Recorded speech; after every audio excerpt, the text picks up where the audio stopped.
Todo el mundo cree que es lógico, piénsalo otra vez. Lo que tu cerebro hace a tus espaldas te sorprenderá. ¿Listo para algunos trucos mentales? Tu cerebro rellena los huecos. Literalmente ves cosas que no están ahí para crear una historia. El sesgo de confirmación te hace buscar hechos que coincidan con tus puntos de vista, no la verdad. ¿El efecto de mera exposición? La repetición hace que te gusten más las cosas, incluso los anuncios que odias. Los humanos prefieren las pérdidas a las ganancias. Perder $10 duele más que lo bien que sienta encontrar $10.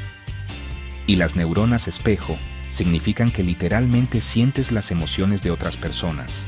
Por eso, el estado de ánimo es contagioso. Usa estos trucos sabiamente. Conocerlos hace que sea más difícil engañarte.